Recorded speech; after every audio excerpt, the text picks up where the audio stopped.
Okay, so we're going to review some proteins for your homework.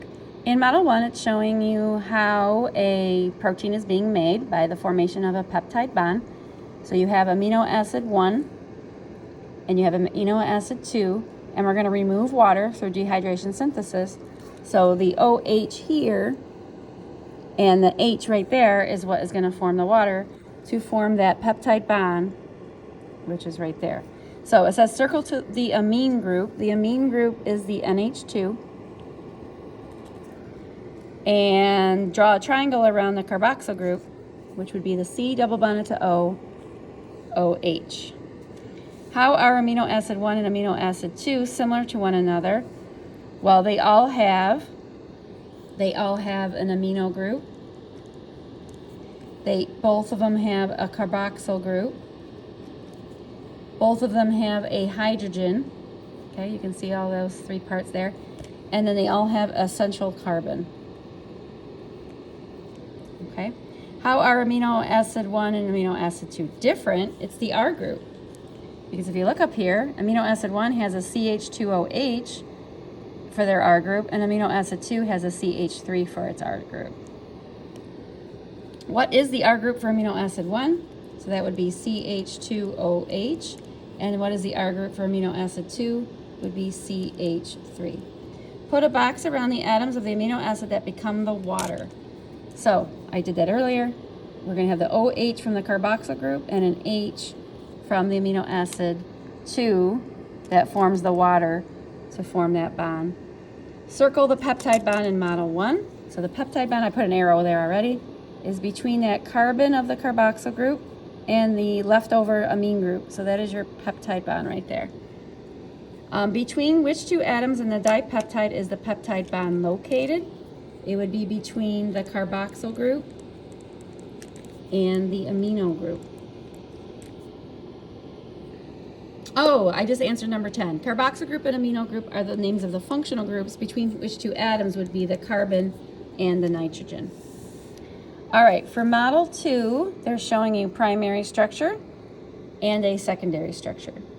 So draw an arrow to two different peptide bonds on the primary structure in Model 2. So we just said it's between the carbon and the nitrogen, between the carboxyl and the amino acid. So if you look at Model 2 in the primary structure, which is up here, the peptide bond is going to be between the C and the N. So right here and right here. And I could keep going over and over and over again. Okay? Circle 3 separate amino acids that were joined together in the primary structure in Model 2.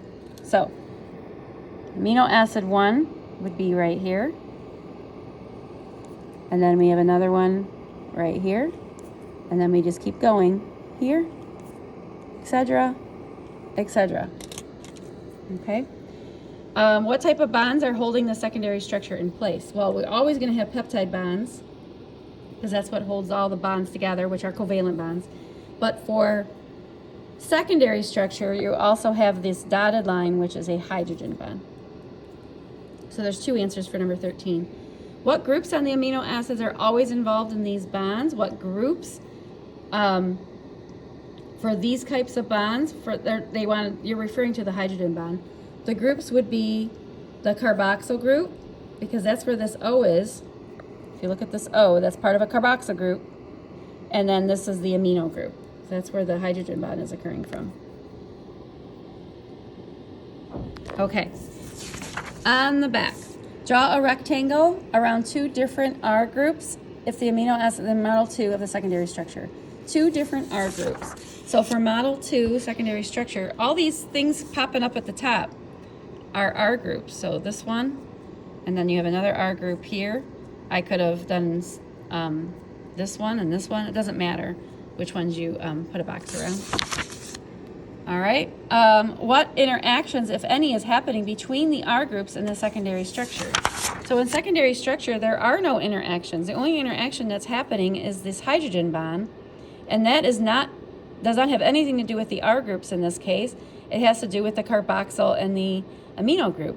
These R groups are not interacting on this diagram. So your answer would be none. All right, Which drawing in Model 2, Model 1 or Model 2, so you got two pictures here, represents an alpha helix? Alpha helix is helical, so that would be Model 2. Okay? On Model 3, which is right here, tertiary structure, label the disulfide bridge. So a disulfide bridge is between two sulfurs, which would be right here. So that would be A. Label hydrophobic interactions. That would be right here. Okay, this line and this line are far away from each other because of the hydrophobic interactions. Label a hydrogen bond. Hydrogen bonds happen between the H's and the O's. Whoops, so that is C up here. And then label an ionic bond happens between the positive and the negative. It's really hard to see that negative on that oxygen right there, but that is an ionic bond, which would be D. On Model 3, quaternary structure, label all of them again. So sulfide bridge would be here. Hydrophobic interactions would be up here. Hydrogen bond would be right here, or right here, or right here. All those dashed lines. And ionic bonds, not really shown for some reason, but it would be right here between this negative and this positive, so that would be D. I don't know why the line's not drawn. Okay? All right, and then up here, so it's supposed to say imagine a protein chain that includes these amino acids. All right? Which two amino acids could form a hydrogen bond? Hydrogen bonds happen between oxygens and hydrogens typically. So in this R group, we have an OH, and in this R group, we have that H right there, actually, and is going to be attracted to that H right there. So your answer for this one should have been serine and asparagine. Which amino acid could form a disulfide bridge? Those are between sulfurs. So even though there's not another one here, that's the only one that could form a disulfide bridge. So that would be cysteine. Which amino acid could participate in hydrophobic interactions? So you're looking at the R groups, and obviously this one is a hydrocarbon, and this also is nonpolar. So your answer should be cysteine and phenylalanine. What type of bonds could asparagine form with other amino acids? So this has that oxygen up there. What type of bonds would be H bonds, hydrogen bonds? Okay. All right, and then for your chart, primary is going to be, all of them are going to be peptide bonds, because that's what holds it all together. That should be on all your answers. Then for primary, it's only peptide bonds. Okay, it is linear. And it's only one amino acid chain happening in that one. Sorry, this is so shaky. Secondary structure, we're going to have peptide and hydrogen bonds. And that's going to form either an alpha helix or a beta pleated sheet on one chain. For tertiary, you're going to have peptide, you're going to have hydrogen bonds, you're going to have ionic bonds, you're going to have hydrophobic interactions. I can't fit all that in there. It's going to be 3D shape or folding, and that's just one chain doing that.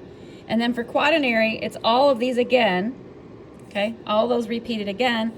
That is going to be three or more proteins interacting. So your answer here should be 3 or more. Okay, which of the 4 levels of protein structure is maintained after denaturing? Would be primary.